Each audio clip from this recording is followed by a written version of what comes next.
Il était une fois, dans le paisible village de Noka, un jeune homme nommé Kwam. Kwam était connu pour sa beauté et sa nature travailleuse. Il était profondément amoureux d'une magnifique jeune fille nommée Abini. Abini n'était pas seulement belle, mais aussi une chanteuse merveilleuse, sa voix était aussi douce que le chant des oiseaux à l'aube. Chaque soir, alors que le soleil commençait à se coucher, elle s'asseyait sous le grand arbre près de la rivière et chantait. Ses chansons étaient emplies des rêves et des espoirs qu'elle portait dans son cœur. Un jour, Kwam se dirigeait vers la rivière pour prendre un bain. L'air était calme et le seul son était le doux murmure de l'eau.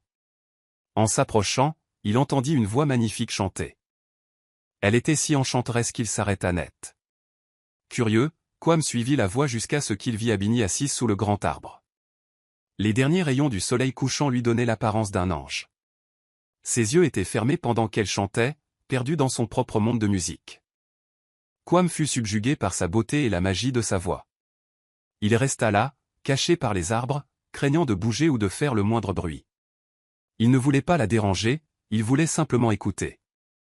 Tandis qu'il la regardait, son cœur s'emplit d'un sentiment qu'il n'avait jamais connu auparavant. C'était comme s'il avait trouvé un trésor précieux. Quand Abini termina sa chanson, elle ouvrit les yeux et vit Kwam qui se tenait là. D'abord surprise, elle lui sourit ensuite. Kwam s'avança vers elle, le cœur battant dans sa poitrine. « Votre voix est magnifique, dit-il doucement, se sentant timide. Abini rougit et le remercia. À partir de ce jour, ils se retrouvèrent chaque soir au bord de la rivière. Ils parlaient, riaient et partageaient leurs rêves. Abini chantait et Kwam écoutait, tombant chaque jour un peu plus amoureux d'elle. Leur rencontre au bord de la rivière devint le début de leur histoire d'amour. La beauté d'Abini faisait parler tout le village. De nombreux hommes, jeunes et vieux, riches et influents, désiraient sa main. Ils venaient chez elle avec des cadeaux somptueux, espérant conquérir son cœur, mais Abini n'avait Dieu que pour Kwam. Chaque fois qu'un prétendant se présentait, elle trouvait un moyen de le renvoyer, montrant clairement que son cœur appartenait à un autre. Les gens admiraient Kwam d'avoir gagné l'amour d'une si belle femme. Ils se demandaient souvent quelle qualité spéciale il possédait pour capturer si complètement le cœur d'Abini. Les amis d'Abini étaient perplexes face à son choix. Elle ne comprenait pas pourquoi elle repoussait de riches prétendants pour un jeune homme pauvre. « Que vois-tu donc en ce garçon pauvre ?» lui demandait-elle. « Bien sûr, il est beau, mais sa beauté ne mettra pas de nourriture sur la table. » Mais Abini croyait en Kwam. Elle voyait au-delà de sa situation actuelle. Elle savait qu'il avait de grands rêves et un cœur plein d'ambition. Ils parlaient sans fin de leur avenir, imaginant une vie où ils se soutiendraient mutuellement et bâtiraient ensemble un foyer prospère. Kwam rêvait de posséder de grandes terres et de travailler dur pour subvenir aux besoins de leur future famille. Malgré la pression de ses amis et des villageois, Abini resta aux côtés de Kwam. Elle croyait en leur amour et en leurs rêves. Ensemble, ils envisageaient une vie où l'amour et le travail acharné les mèneraient au bonheur et au succès. Dès qu'Abini eut 19 ans, Kwam avait suffisamment économisé grâce à son dur labeur à la ferme pour demander sa main. Il envoya sa famille chez celle d'Abini pour faire connaître ses intentions. La famille d'Abini ne fut pas ravie de la nouvelle. Ils ne croyaient pas que Kwam fût digne de leur précieuse fille. Ils avaient toujours espéré qu'elle épouserait quelqu'un qui pourrait lui offrir une vie confortable. Mais le cœur d'Abini était à Kwam, et elle refusa d'envisager qui que ce soit d'autre. Voyant son amour indéfectible, ses parents acceptèrent le mariage à contre-cœur. Cependant, ils décidèrent de lui donner un dernier avertissement avant de finaliser les choses. « Ma fille, ce n'est pas que nous n'aimons pas Kwam parce qu'il est pauvre, » commença doucement sa mère. « Même ton père est un humble récoltant de vin de palme, et nous avons été heureux ensemble. Mais je crains que Kwam ne profite de ton amour. Es-tu sûr de vouloir l'épouser ?» Avant qu'Abini ne puisse répondre, son père l'interrompit, la voix pleine de frustration. « Laisse-la. Elle a fait son choix. Mais souviens-toi, Abini, ne reviens pas en courant vers nous si les choses tournent mal avec ce garçon. » Ces mots pesèrent lourdement dans l'air alors qu'ils sortaient en trombe, laissant la mère d'Abini terminer la conversation. Malgré leurs inquiétudes, Abini resta résolue. Kwam était son premier amour, et elle croyait en lui entièrement. Le mariage fut finalisé par de simples cérémonies empreintes d'un mélange de joie et de tristesse. Abini et Kwam emménagèrent dans leur petite hutte, prêts à commencer leur nouvelle vie ensemble. Ils n'avaient pas grand-chose, mais ils savaient l'un l'autre, et cela leur suffisait. Les jours se transformèrent en semaines et les semaines en mois. Chaque matin, Kwam se rendait au champ pour cultiver la terre tandis qu'Abini restait à la maison pour s'occuper de leur petit jardin et préparer les repas. Mais à la ferme où travaillait Kwam, son patron, le propriétaire de la ferme, commença à remarquer à quel point Kwam était talentueux. Non seulement Kwam travaillait dur, mais il avait aussi une profonde connaissance de l'agriculture. Il était si doué pour expliquer les choses aux clients qui venaient acheter qu'il sollicitait souvent ses conseils.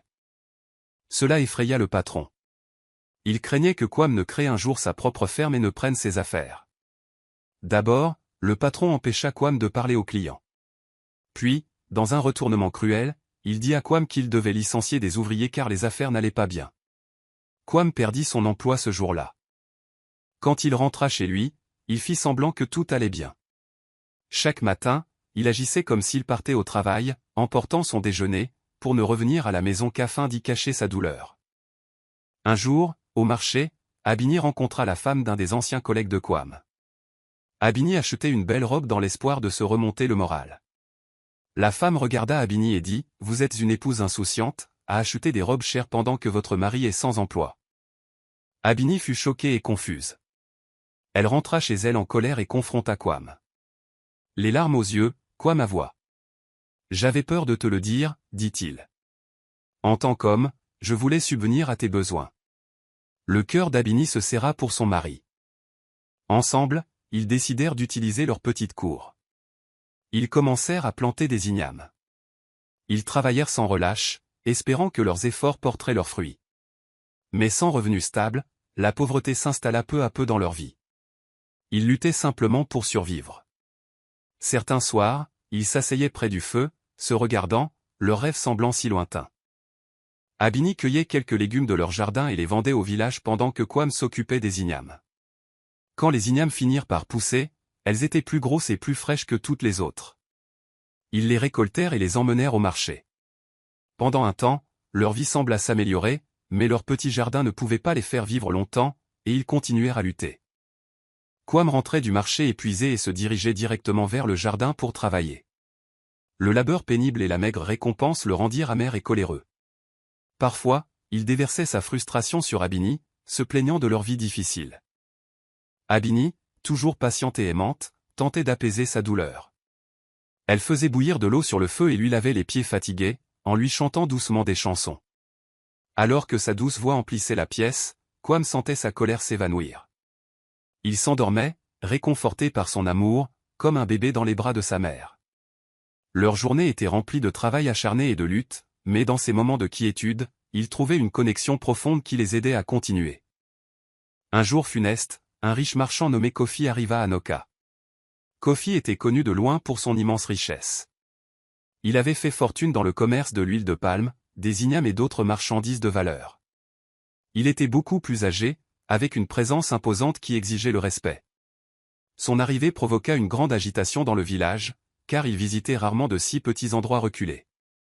Kofi était accompagné de sa belle-fille, Nia, qui était la prunelle de ses yeux. Elle avait la jeune trentaine, bien plus âgée qu'Abini, mais menait une vie de luxe dont Abini ne pouvait que rêver. Nia portait les plus beaux vêtements et se parait de bijoux coûteux, sa beauté n'ayant d'égal que la fortune de son père. Alors que Kofi s'installait dans le village, il commença à s'intéresser à Kwam. Il avait entendu parler de la force et de la diligence du jeune homme et pensa qu'il serait un atout précieux pour son commerce. Un jour, Kofi approcha Kwam avec une offre. « Kwam, mon fils, commença-t-il, j'ai vu ton travail acharné et ton dévouement. Je crois que tu as un grand potentiel. Aimerais-tu te joindre à moi dans mon commerce? Je peux t'offrir une vie de confort et de prospérité. » Kwam fut surpris par l'offre. Il n'avait jamais rêvé d'une telle opportunité. La pensée d'offrir une vie meilleure à Abini le tenta, mais il savait qu'il devait d'abord en discuter avec elle. Ce soir-là, Kwam s'assit avec Abini devant leur hutte, la douce lueur de la lune jetant une lumière sereine sur eux. Il lui parla de l'offre de Kofi et de la façon dont elle pourrait changer leur vie à jamais. « Abini, mon amour, dit Kwam en lui tenant la main, c'est une chance pour nous d'avoir une vie meilleure. Nous pourrions construire une plus grande maison, acheter plus de terre et assurer un avenir plus radieux à nos enfants. » Abini écouta en silence, le cœur lourd d'un mélange d'émotions. Elle aimait tendrement Kwam et voulait le meilleur pour lui, mais elle ne parvenait pas à se défaire d'un sentiment de malaise. « Kwam, mon amour, répondit-elle doucement, je suis heureuse avec la vie que nous avons. Nous ne sommes peut-être pas riches, mais nous avons l'un l'autre. C'est plus précieux que toutes les richesses du monde. Cependant, je te soutiendrai dans la décision que tu prendras. Quam serra Abini fort dans ses bras, sentant sa chaleur et son amour l'envelopper. Il décida d'accepter l'offre de Kofi, espérant qu'elle les rapprocherait de leur rêve. Le lendemain, Quam rencontra Kofi et accepta de rejoindre son commerce. Kofi fut ravi et mit immédiatement Quam au travail. Quam voyagea loin, apprenant les subtilités du métier. Il passait de longues heures loin de chez lui, puis, peu à peu, la distance entre lui et Abini grandit. Alors que Quam s'impliquait davantage dans les affaires, il passait aussi plus de temps avec Nia.